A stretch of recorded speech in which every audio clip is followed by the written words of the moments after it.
hour, and would just like to introduce everyone who's just joined us for today's webinar, which is 20 tips for improving average handling time. It's always a popular topic when we look at average handling time, and just want to take you through the agenda. I'm going to be starting off with the introductions. I'm delighted to be joined by two speakers I've known for a long time, which is Martin Jukes from Empathy and Mike Murphy from Interactive Intelligence. Also delighted to be joined by Megan Jones from Call Center Helper. Megan is the news editor who will be taking us through the top tips and questions from the audience, which is great. So Martin, we first met about 10 years ago, I think at Call Center Expo, and you're a consultant with Empathy Plus. What sort of consulting work do you do? Well, thanks, John. See, we do a wide variety of consulting, anything to do with customer satisfaction, customer experience, and operational design. So the sort of projects that we do may well be developing a customer service center strategy, implementing a new contact center, but we also focus quite a lot on performance improvement. So we've got a suite of tools that help organizations to look at exactly where they are, what they're doing well, and then how to develop a continuous improvement program based on that. Wonderful. And Mike Murphy, thank you for joining us today. And you're going to be looking at the ways that technology can help it reduce average handling time. I am, Jotty. Yeah, I've got 10 ideas which I think we need to. I think several of them people are going to recognise for sure. But interestingly, when we did our poll last year, I was quite surprised about several of the tools I'm going to mention haven't really been properly deployed, and that kind of came across in several of our sort of poll surveys during the webinars last year. So in a way, it kind of reminded me to bring back some of those ideas and just refresh people's minds, if you will, around what we know are the right kind of things to help manage AHT. And Megan, just welcome to you as well. And you're going to be taking us through the top tips and questions from the audience. Indeed. Yeah, we're expecting the chat room to be very busy today, so there should be some good feedback. Brilliant. Well, just a reminder, if you're not logged into the chat room, it's callcenterhelper.com/chat. You can leave your tips and questions in the chat room there. And if you want to watch a replay, that's available at recorded callcenterhelper.com/recorded webinars. The address for the chat room, callcenterhelper.com/chat. And once you're logged in to the chat room, you can click on that link to download the slides from our speakers. So before we get into that, what I'd like to do is just pull up a poll for you, and a very simple poll. Do you have average handling time as an agent target? So do you have average handling time as an agent target? If you'd just like to vote in the poll there, it'd be quite interesting to see what the results of this are likely to be. Martin, any guesses on what percentage you think people are going to say yes? I wouldn't like to guess, actually, no. It's a very interesting question. I'm looking forward to seeing the answer. So I hope we get a large response to that. Well, let's show you the answer here. Sample size of 225. 59% have said yes, 41% no. That strikes me as quite a high percentage saying yes, Martin.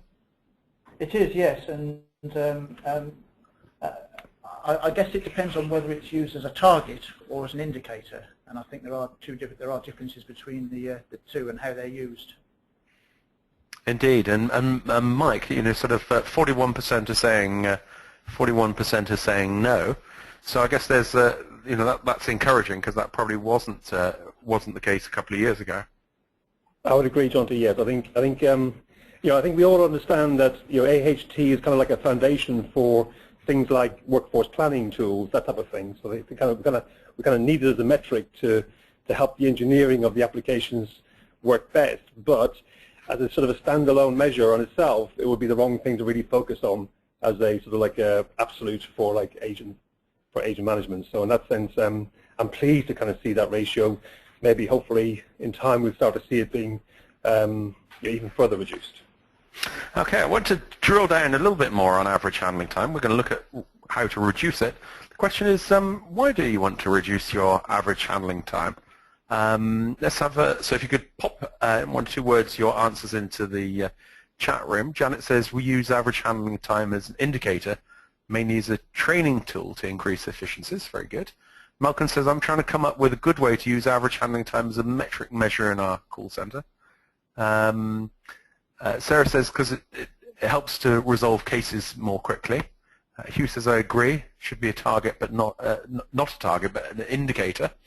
Pavan says, mainly to increase call efficiency.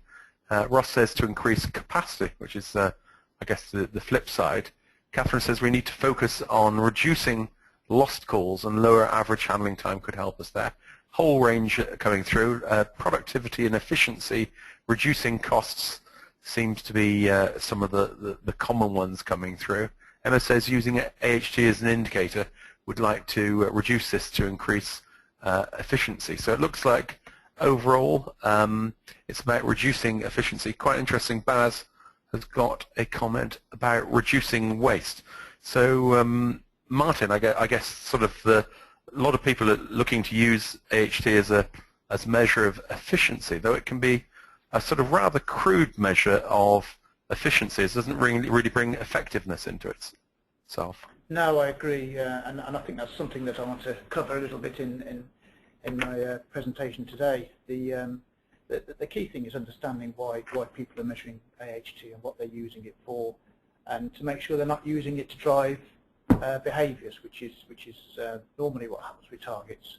And I think as soon as you start measuring agent average handling time, then you're starting to put pressure on that particular agent.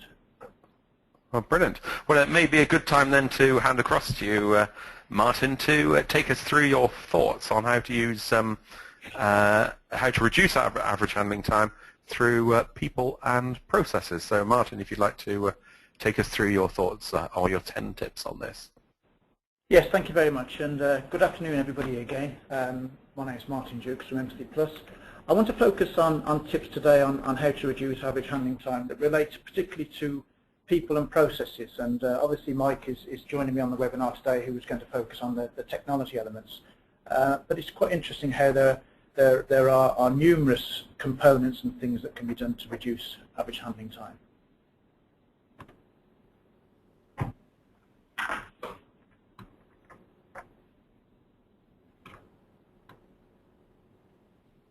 So we're going to look first of all at why focus on reducing average handling time.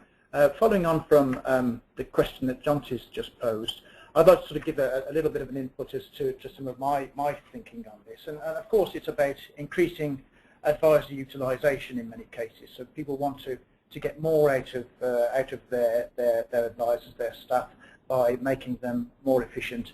And traditionally people see efficiency as being more, rather than necessarily being effective.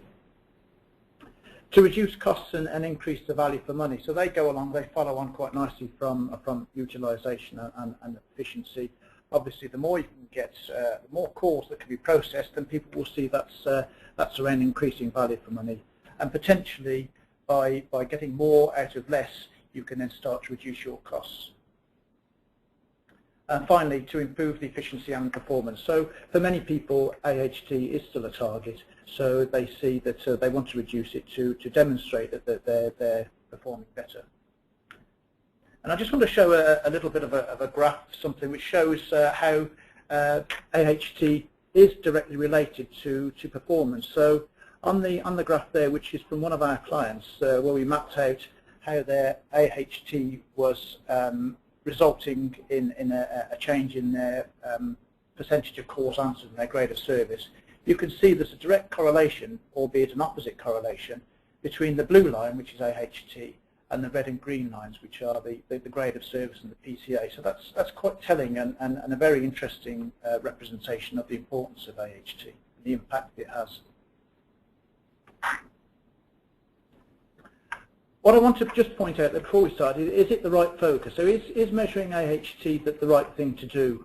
So we talked a little bit, and I think a couple of people have posted this in the chat room, that AHT should be an indicator, not a target, and that targets drive behaviours. So for many large organisations, the cunning advisor has worked out that by having a target of AHT and they're not meeting it, the easy thing is to have some short calls. So many organisations now have to introduce a short call measure to be able to manage advisors. Where I believe that AHT should be used as an indicator is certainly in workforce planning and resource planning. So it's an indicator of how long each transaction is likely to take, which can be then used in an aggregated term to calculate how many people are required at particular times.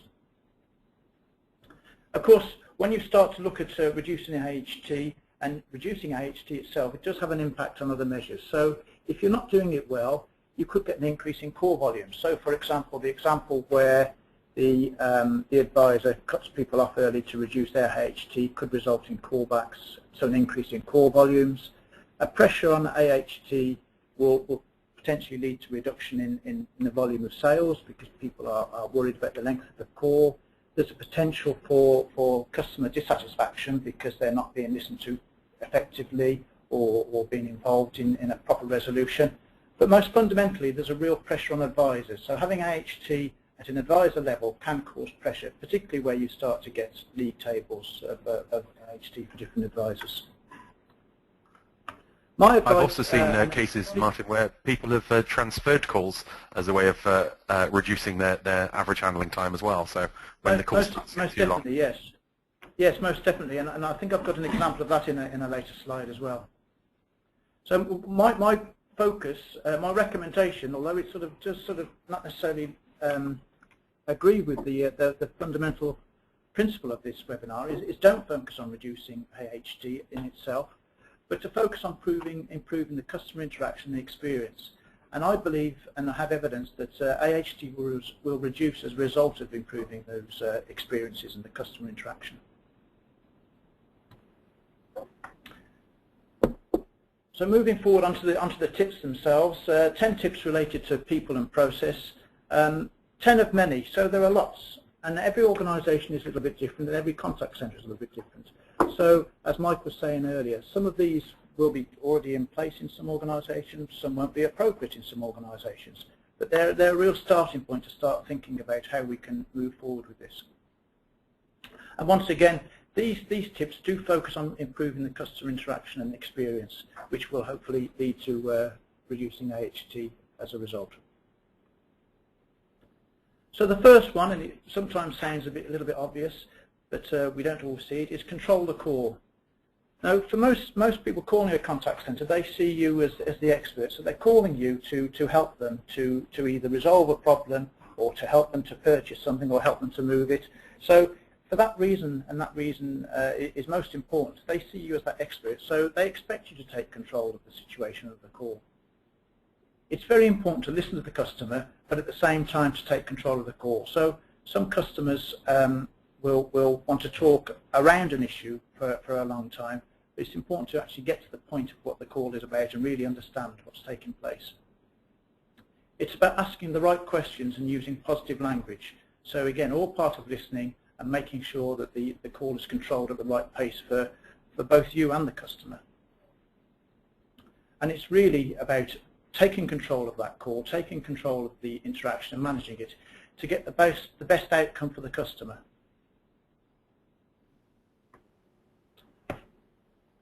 My second tip is to understand the customer.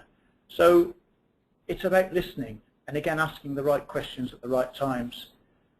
For many organisations, they'll have processes that they want to drive customers through. But what I find is that not all customers want the same thing. Often they'll want a variation of some sort, and it's about being able to understand exactly what they do want. So an example for me is I placed an order for something to be delivered last week. And we had a long conversation because they said it'll be delivered tomorrow. And I said, well, I'm not here tomorrow. And the call took a long time to actually go through that exception, whereas really what I wanted was something quite simple and quite straightforward. But there was a lack of understanding of my needs. It's about understanding what they do want, what customers do want. So what I wanted was my delivery to be made in 2 days' time, which again was quite straightforward, but became difficult. To avoid using jargon, so a lot of organisations will use jargon because that's the culture within their working place and their working environment. So they talk about things using terminology that customers don't always understand. It's very important to avoid that when dealing with customer inquiries. And to confirm the understanding, so make sure that at the end of the call there is a good understanding of what's taking place, and even during the call, confirm that your understanding of what their problem is so that you can then act accordingly. And finally, in terms of that, providing the solution, and provide the right solution, but explaining it clearly as you go along. Tip number 3 is to deal with the emotion first and then to move on to the issue. So for many organisations, as I said, they have a process and they're looking to take a customer straight through that process.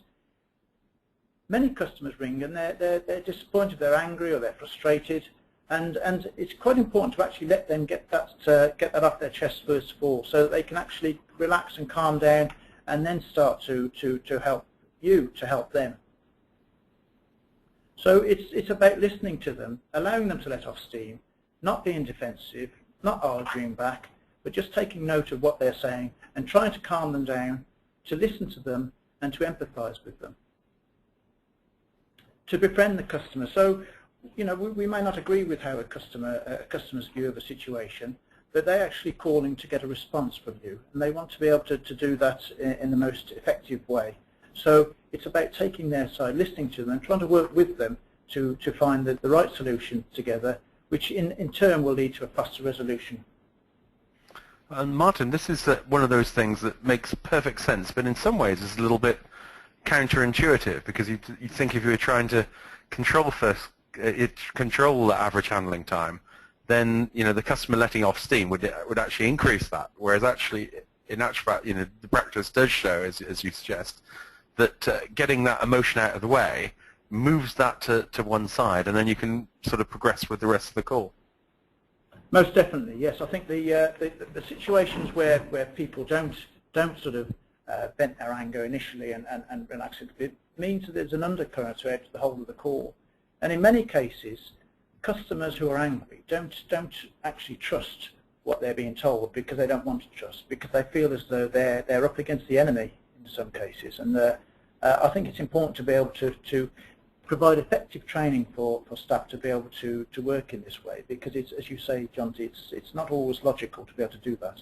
And it's certainly not logical in terms of looking to reduce AHT. But the experience that we've had and the evidence that we've had demonstrates that it does make quite a large difference. And of course, not only does it make a difference to the average handling time, but it also makes a difference to the customer and the advisor themselves, because they're feeling much better at the end of the interaction. So number 4 is about empowering staff to make decisions. So if I go back to my delivery experience from last week, the difficulty I had there was that the advisor that I was speaking to wasn't able to change the delivery from the next day, which was a Tuesday, to when I was there, which was a Wednesday. I think for many organisations, they waste time dealing with trivia, and I think there's an opportunity to be able to look at those things and take them to one side and say, we want these advisors to be able to make those decisions if they're what the customer wants. And it can help quite considerably in reducing the average handling time by making the call relevant and useful, rather than arguing around or debating around a particular issue that's sometimes not important. So another good example would be organisations that allow a reasonable allowance for complaints. So, for example, I had an issue with a rail ticket recently, and it took me a long time to get a £6.30 refund.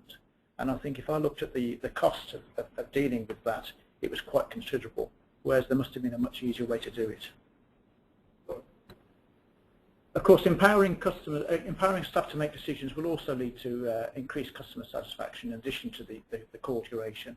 And what I haven't put down there is increased staff satisfaction as well, because people working in contact centres want to be able to help customers in the main. Tip number 5 is to train staff thoroughly in the business process. So many organisations will talk about the process training they do and how they do it, but in many cases they have something missing. And I think it's a case of, my recommendation is to be able to build levels of expertise in the front line so that advisors, frontline advisors, can deal with the issue more thoroughly and have a greater understanding. A lot of the training that we see in process focuses on the what. So this is what you do if this situation happens, rather than the why. I've got a strong belief that if you can explain why things happen and why they need to happen, then advisors can work out for themselves the best, what the what is and the best solution to that conversation, that interaction. It's about developing a greater understanding of the end-to-end process at the front line, rather than just an understanding of the very front part of the process, the customer interaction. And again, this will lead to increased performance and increased staff satisfaction. Tip number 6 is simplify processes. So again, processes develop over time. It's a number of situations that I've seen where processes are built upon previous processes and added on and added on and added on. And sometimes there's a need to actually look at that process and to actually map it in detail and get a thorough understanding before moving on to identify the waste or unnecessary actions that are in that process. It's then possible to map an improved process that removes some of that waste and reduces quite a lot of unnecessary call duration and contact time. Then, of course, the important element is to be able to train in the new processes and implement those thoroughly with good support for the advisors. Tip number 7 is also about knowledge and training. It's about improving knowledge transfer from the back office. So again, we see lots of organisations where they transfer calls because they don't have the knowledge at the front line. For many people, they would say that actually if you do that, you are going to increase the call duration. So I suppose the challenge I would have is what exactly is it you're measuring? Are you measuring the average handling time for one component of a transaction or the overall transaction? Certainly improving knowledge transfer from the back office is about providing advisors with the tools to do the job and the tools that help them to make the job easy for them and also more rewarding and more satisfying. It gives them a greater ability to deal with calls efficiently and effectively, which in turn will also reduce duration as well as increasing the customer and the staff satisfaction levels.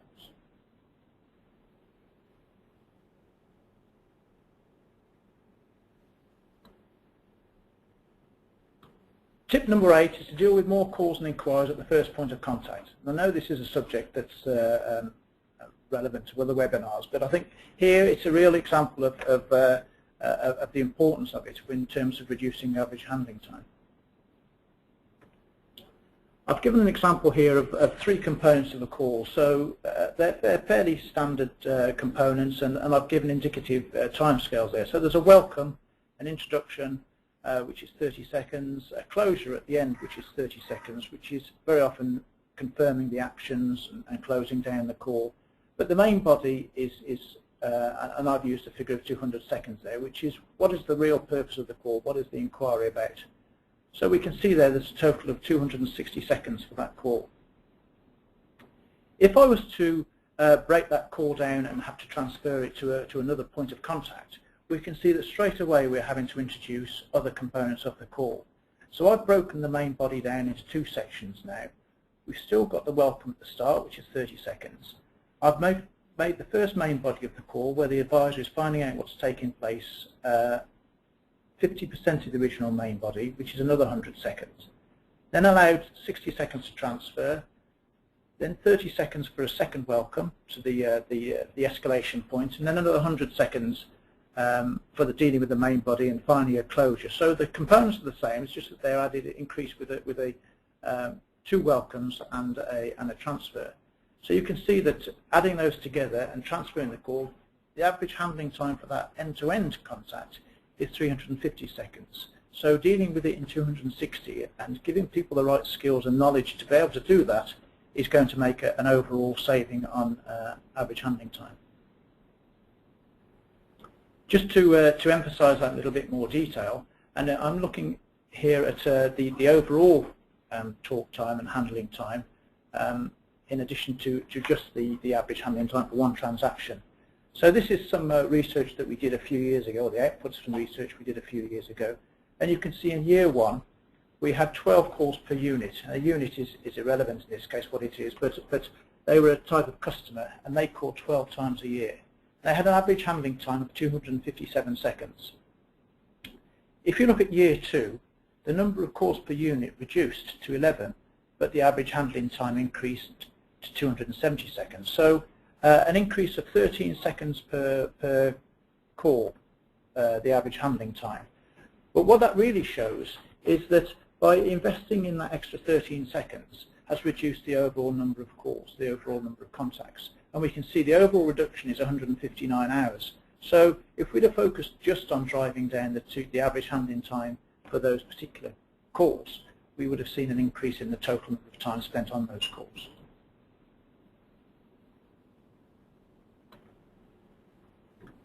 Tip number 9 is about measuring and managing empathy. So having empathy with customers has been proven to have a relationship with profitability and a direct correlation with profitability. We also have some evidence from some research that there is a direct correlation between empathy and reducing average handling time.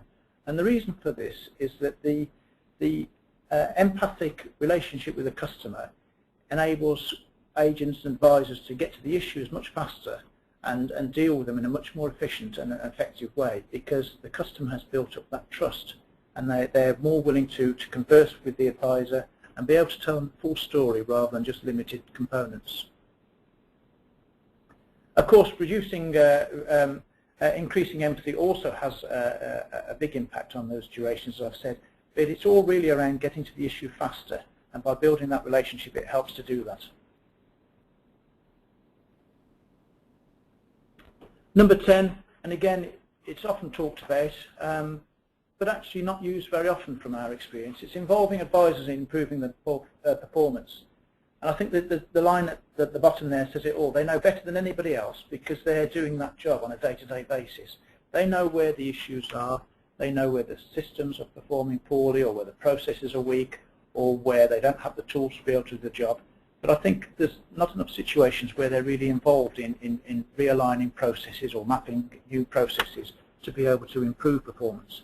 And they can have a considerable benefit in looking at the overall strategy, which in turn leads to reducing the AHT. So in summary, I've given 10 tips there, 10 of many as I said. I think it's important to just reiterate, we wouldn't necessarily focus on reducing AHT in isolation. We'd focus on improving the customer interaction, the operational performance and the customer experience, and I'm very confident that doing that will reduce AHT as a result.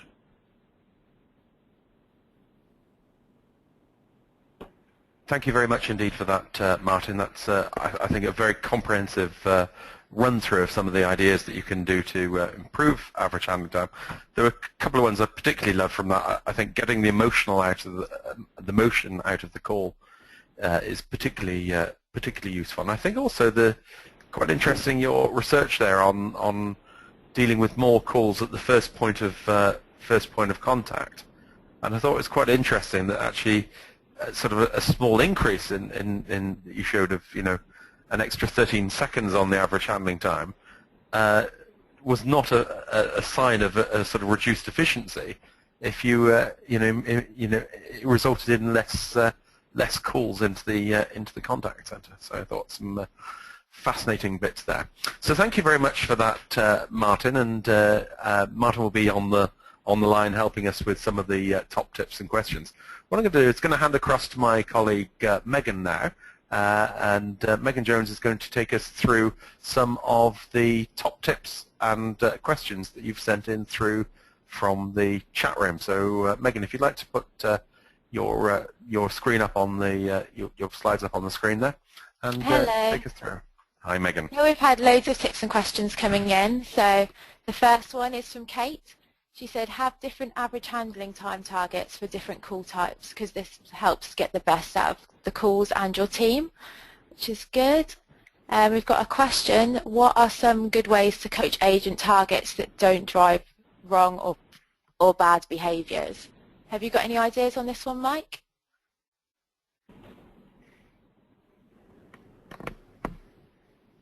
Sorry, Mike, did you have any ideas? Yeah, just 1 second. I can, yeah. Sorry. Setting up my presentation, so forgive me. It's Martin here. Perhaps I can jump in and Thank you, Martin. One. I think it's around having a balance of targets. So AHT in isolation is going to drive behaviour. The balance of having the quality measures involved in customer interactions will help to as I say, provide a better representation and prevent some bad behaviour. Not all of it, I don't think, and I think it's very difficult for managers when their directors and executives want to see AHT as a target. Okay, and certainly, Megan, from my observation, Megan, I would say that if you look at like a 2-weekly or monthly review with the agent, and you have feedback from a quality tool, your feedback from workforce management tools about how the agent is doing on the various ways that we measure the agent, I think they are probably the more priority tools to be sort of like helping to change the behavior. I think it's like a visibility, if you will, of AHT as just as a point of interest is useful, but in no way highlighting it as the objective, just in the context of how that performance is actually delivering. Oh, brilliant. We've got another tip from Craig that says we tracked average handling time versus customer feedback metrics, amongst other things, to establish the optimum AHT to drive improved customer feedback. We also evidenced to the agents that a long average handling time doesn't mean great service. We've got another question now. How can you improve average handling time if an agent has to follow a sales script? From Gabriella, that's actually quite an interesting one. Have you got any feedback on that, Mike? Indeed, yeah. This is quite. I'm actually going to cover this in my slides, so stand by for some input there. But certainly, if you will, like lots of people, I think, look at scripts as being something very much a solid thing, and my argument would be they've got to be very flexible and dynamic. And if there are ways to sort of like spot ways for speeding through the script, then like the tools are there to allow that to happen. So don't necessarily feel you have to follow an absolute deliberate script. It's more like there's a safety net. But I can understand the point. If I'm following a very rigid script, absolutely there's a catch there. Oh, brilliant. We've got another tip from Kate. You need to make sure that the team have systems that work and run at a speed that supports them. If the system is slow, the AHT will go up and your team may start to cut things out of the call to make sure they hit targets. And David said, we score calls using factual information, i.e. did they do everything right and log calls correctly, and also focus on the soft skills. But we also focus on AHT due to staff levels versus service level. And Leah said, if using a CRM with scripting, have different levels of scripting depending on the knowledge of staff. Expert staff can rattle through calls without the hand-holding scripts needed by staff with less knowledge. We've also now got an opinion from Melody, saying scripts, if not used as a guide, can take away from active listening by your team. Mm-hmm. Yes, most definitely. Very true. Yes. Wonderful. Well, thank you very much for that, Megan. We're going to come back to some top tips in a short while. What I'm going to do next is I'm going to be putting a poll up, and just put the poll up on the screen here. I just want to ask the question of you, what is your average handling time? So it'd be interesting to see what the time is that you are actually trying to reduce. So is it 1 to 119 seconds, which is up to 2 minutes, 120 to 239 seconds, 2 to 4 minutes, 240 to 359, which is 4 to 5 minutes, 360 to 599, which is 6 to 10 minutes, or is it 10 minutes plus? So I'd just like to vote on this. It'd be quite interesting to see what the average is likely to be, and also sort of how much of a variation is. Mike, do you expect there's going to be some quite long durations in here? Oh, I would. Well, I would hope so, John D. I think the days of contact centers being used for the very predictable, like ordering processes or booking a flight type processes, which were very, very, very predictable about their AHT, I think they're gone now, and very much interactions are about servicing customers. So in a way, I'm looking forward to a larger number than a smaller number. Okay, well, I think you're absolutely spot on there, Mike. I think the short call ones have gone. In fact, only 1% of our audience have got an AHT under 2 minutes. The most common one there is 4 or 5 minutes. Quite interesting. 16% of our audience have got average handling times of longer than 10 minutes in there. So quite a spread, and it seems to be quite spread around about 4.5 minutes, which is longer than I've seen on a lot of surveys. But I guess there's an element of self-selecting here that our audience with longer call durations are perhaps looking at clever ways to bring those down. So quite a range across of durations over there. So thank you for everyone in the audience who's voted on that. I'm going to pass the baton across to Mike Murphy from Interactive Intelligence. And Mike, you're going to be sharing with us some of your ideas about how technology has a role to play within average handling time, which I think is going to be quite fascinating to see. So, Mike, would you let us take you through your 10 tips? Thank you, John T. And yeah, thanks everybody for your time. This is just something which I've prepared, and I've kind of divided the 10 tips across 3 buckets, if you will. So I've sort of provided some information about tools that we can use before AHT, so we can kind of get creative with contacts before we actually connect them to an agent. So I want to sort of talk about some tips there. Obviously, I want to talk about some tips within the AHT measure, absolutely. And then there are actually some tips that I have for after the AHT measure also. So just be aware of those 3 buckets as I kind of go through, and you'll see on each slide, if you like, where each one fits. But if we jump straight into like the obvious one really about identifying the contact, whether it's calls that are coming through or emails or chats, you know, we today have got all the tools at our disposal to be able to recognize most likely who the actual contactor, the person who's contacting you actually is. And from that perspective then, we're like immediately empowered with some good information. And remember, this is pre-AHT. So at that point, it kicks in my first tip really, which is to say, connect your contact center to your customer information system.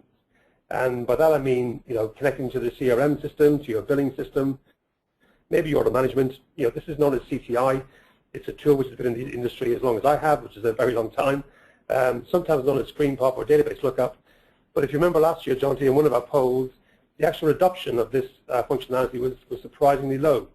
So that's why I'm kind of revisiting this today in this particular webinar, because really it's something which, if you can remember Martin's slide where he showed you the breakdown of the call and that sort of 30 seconds like an intro to each contact, we can kind of help to erode some valuable seconds off that 30 seconds and add those up over a total volume will make a good sort of improvement, if you like, on AHT.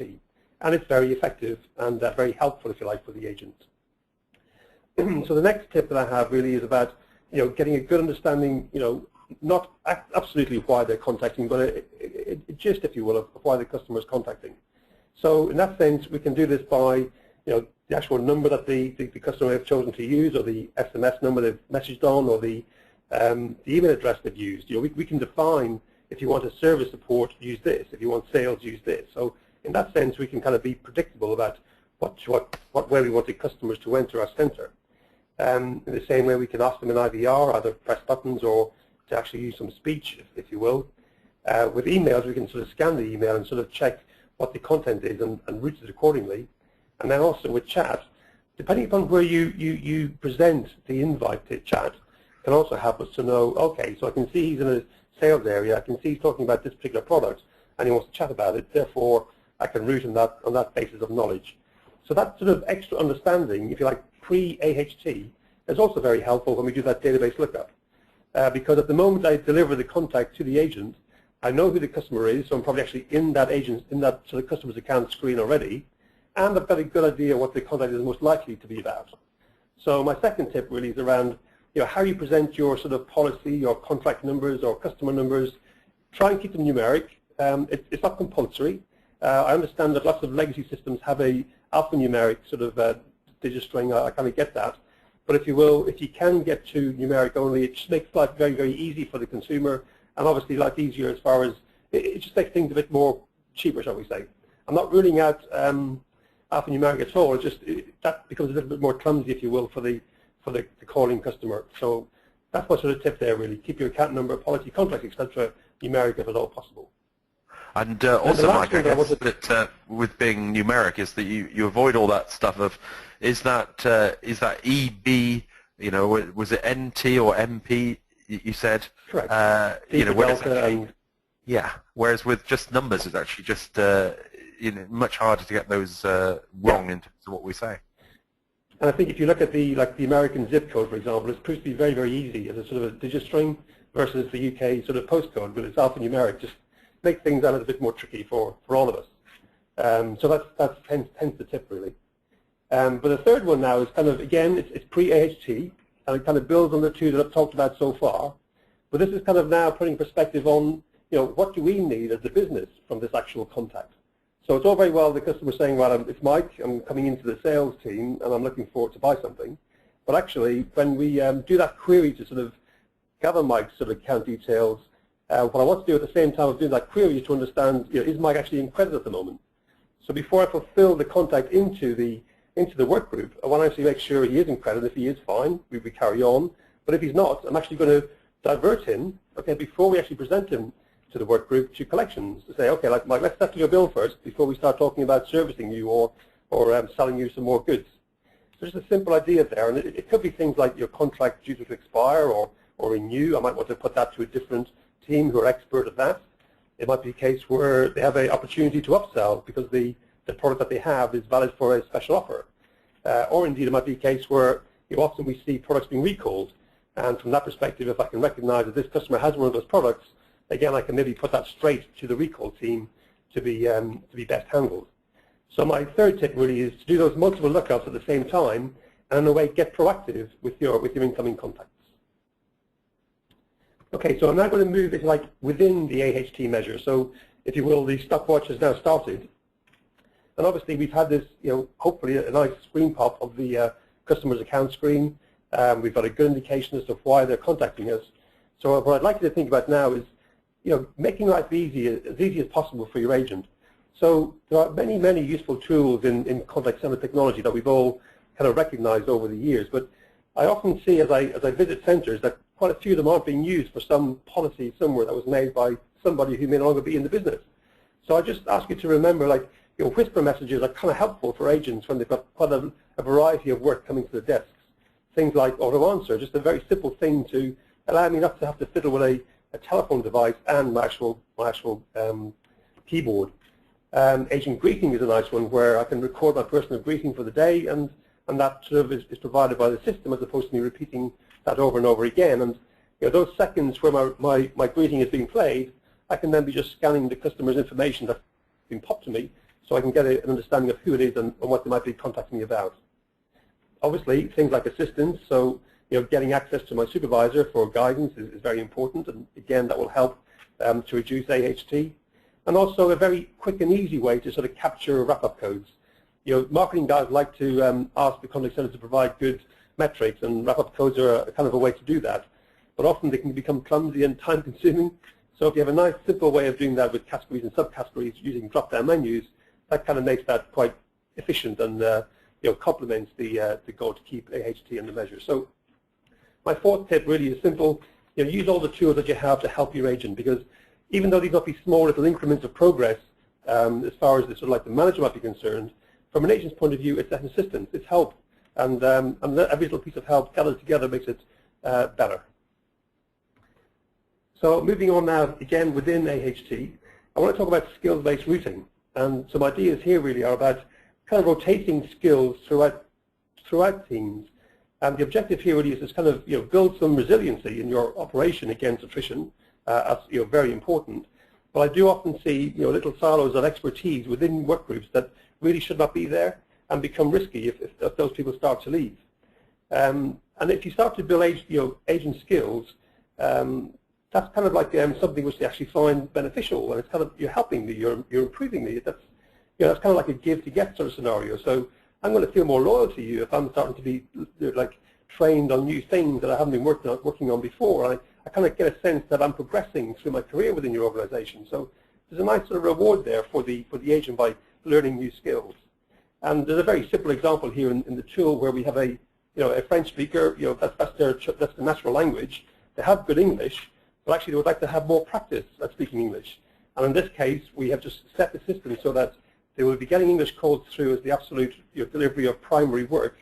But we are aware that they are proficient in French, 100% proficient because they're a natural French speaker, but their chosen desire to use that language is set to 10, much lower, because they would rather have English work versus French work. So if you can imagine then putting like different brands or different products or different skills or different tiers of expertise into the same skill-based routing, you can see how we can execute that idea of rotating skills throughout your team. It's not so difficult and become very, very effective. And obviously, your happy agents work more effectively. So my fifth tip would be to say, help your agents develop new skills. I think it's a good and easy give for you, the contact center operator, in return to a nice get that we'll perhaps talk about later. Okay, so moving on to number 6, and this is what we mentioned on with one of the tips earlier. So apologies, I was building my presentation at the time, so forgive me.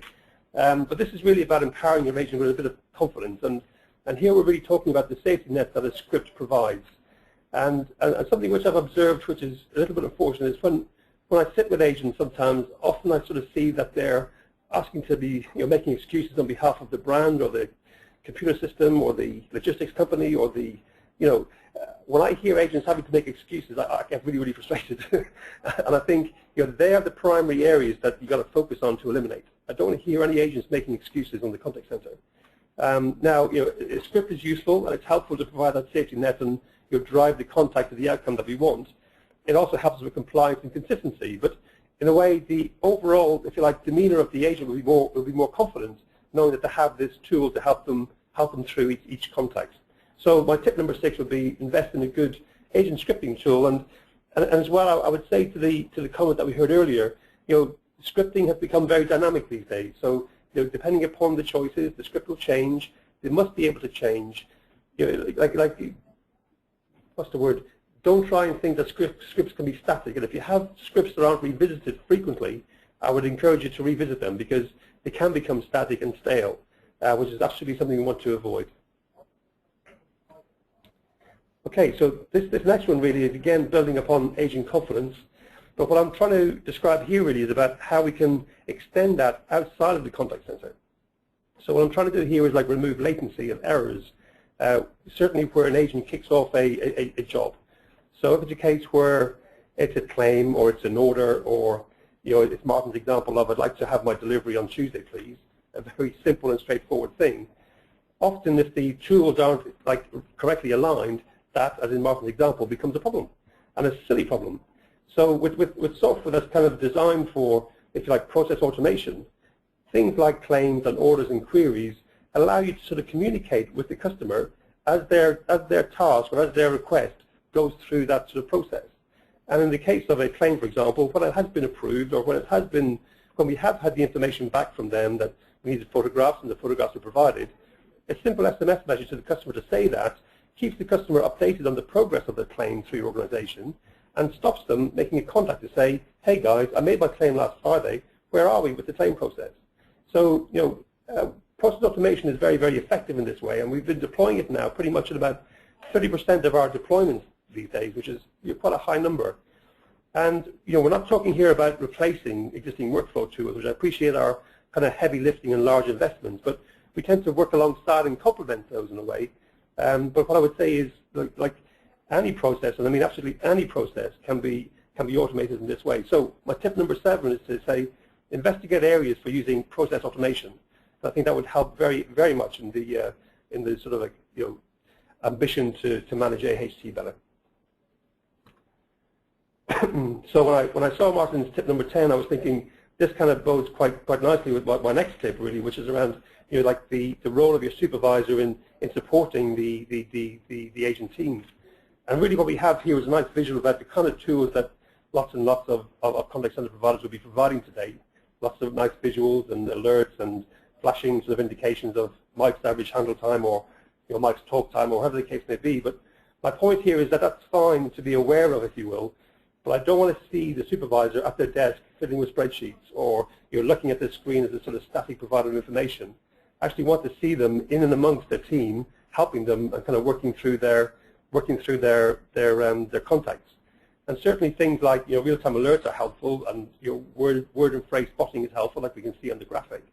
But also the idea of like pulling the supervisor into the conversation, whether it's just to say, listen to this please and give me some guidance, or actually can you coach me on how to navigate this, or even to the point where it's getting out of my control as an agent, jump in and help me, Mr. Supervisor, so you can have the right outcome for this particular contact. So I just wanted to remind people to revisit these tools and make sure they're being utilized. And tip number 8, keep your supervisors focused on team coaching and assists. Okay, they're not reporting analysts, they're not there to provide statistics, they're there to coach and assist your agent teams. So just a reminder there from my point of view.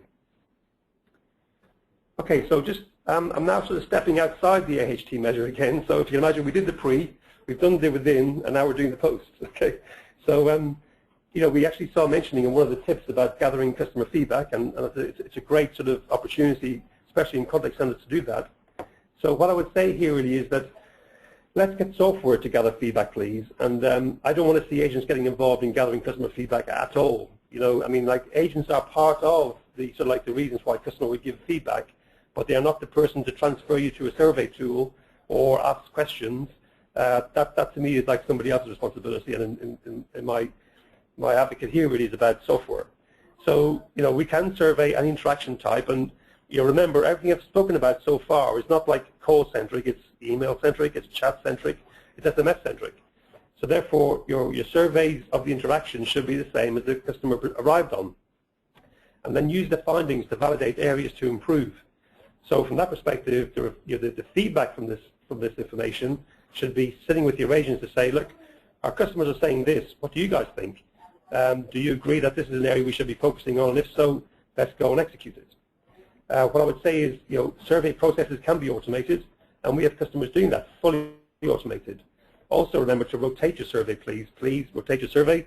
I know you have your favorite customers, and they like being your favorite customers, but they also get a bit fatigued with many requests for surveys. So rotate that invite, please, and that will make sure you get better and more, if you like, deliberate content in the feedback. So my tip number 9 would be to say, keep surveys short, fresh, little and often, I would say.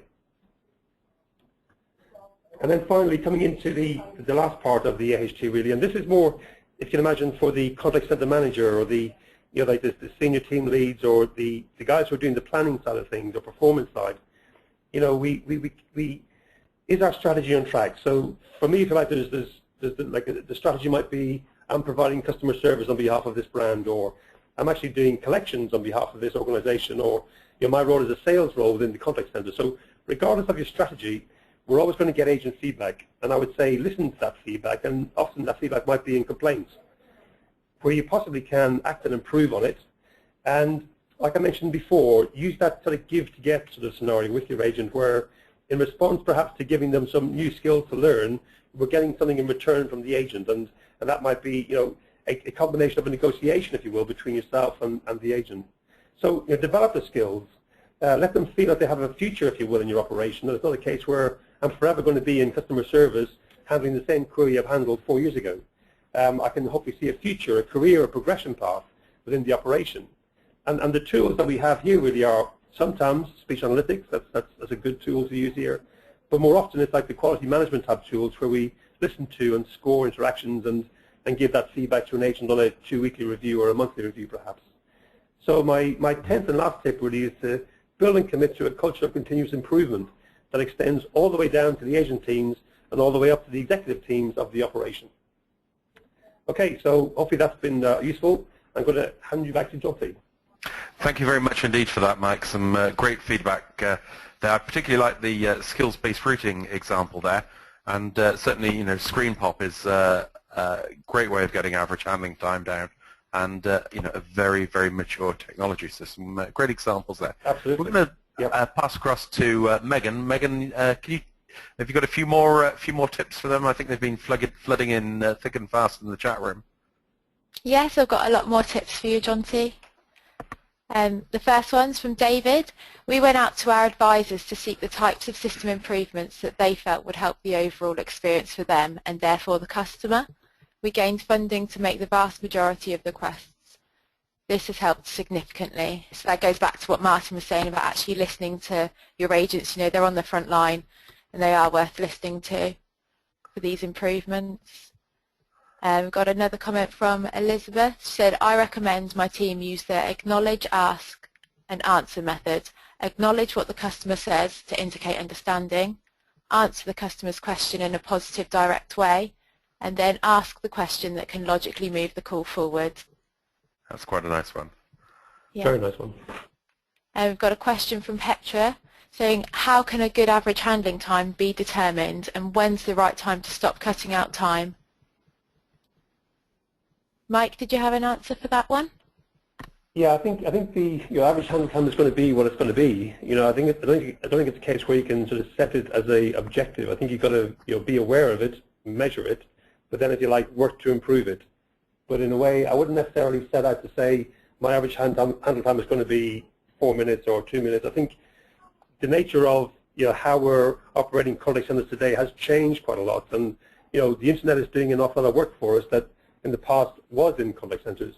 And I think because of that, often you find that when things go wrong on the web, that's when the contact center gets brought in. So it could be a variety of things which would dictate the average handle time. And from one case, which might be, Martin wants to get his delivery set for Tuesday and you have to make a repeat call, and that's very straightforward. Or it could be a very complex thing as to, where's my baggage? I landed and I got back and my baggage wasn't on the collection point at the airport, and 2 days later I'm still without my baggage, and that could be a very, very long call. I just try and search for that customer's luggage. So in that sense, I think it's measure it, absolutely, but don't kind of feel you've got to have one as a sort of a target. Oh, brilliant, thank you, Mike. And we've had another tip from Esther, saying focus on after call work instead of talk time. You shouldn't be cutting on talk time with your customers because they'll notice. Give them the feeling that you're taking the time to help them and handle your work steps immediately during the call. We've got another audience question from Emma saying, how should we address issues to do with increased average handling time where issues have arisen from prolonged wrap time? Martin, do you have an answer for that question? Well, I think that prolonged wrap time, to me, it's part of a transaction. It's part of the average handling time. Whether it's wrap or whether it's part of the call, it's all part of the average handling time. And following up from the tip of previous tip about keeping talking to the customers, engaging with the customers is being quite important. One thing I would say, and is that as organisations have started to push more and more information through websites and other channels, it's likely that the more basic calls are going to be eliminated from contact centres. So the calls are going to be of a more complex nature. So perhaps provocatively, I would say I would expect average handling times to increase over the coming years rather than decrease. Okay, that's quite And have you got a final tip there for us, Megan? Yeah, we've got one from David saying, get your agents involved with the setting of AHT targets or expectations. This gets their buy-in and makes them feel valued and engaged, which I think is a lovely note to end on. Wonderful. Well, thank you very much for that, Megan. I'm going to be asking Martin after the webinar to go through all of the tips that we've had sent in and to come out with the best tip, which we'll announce on Twitter this afternoon. So thank you for those wonderful large amount of tips that have come through there. We're just starting to get towards the top of the hour, so in 1 or 2 words, if you could type into the chat room, what did you like best about today's webinar? If you could type that into the chat room, what did you like best about today's webinar? Just a reminder that the slides of today are also going to be available on Call Center Helper. So you can get those downloaded. Also, if you want to go and watch the recorded webinar, if you go callcenterhelper.com/recorded webinars, and we should have the recording live probably within about an hour. There's a lot of information. I know a lot of you will want to replay this to go through that, or even share it with your team or with your management team. A lot of very good advice in here. So that's great. Just a reminder, we've got quite a number of webinars. Mike Murphy will be back online with us on Thursday, the 26th of February. Latest trends in multi-channel contact centers, which I think is going to be an absolute gem. So just like to thank the two presenters. Thank you to you, Martin, for joining us. Thank you. It's a pleasure. Thank you to Mike Murphy for joining us as well. Thank you, Jonty, and thank you everybody for joining. And from myself and from Megan, thank you everyone for joining us, and hope we see you again next week. Thanks. Goodbye, everyone.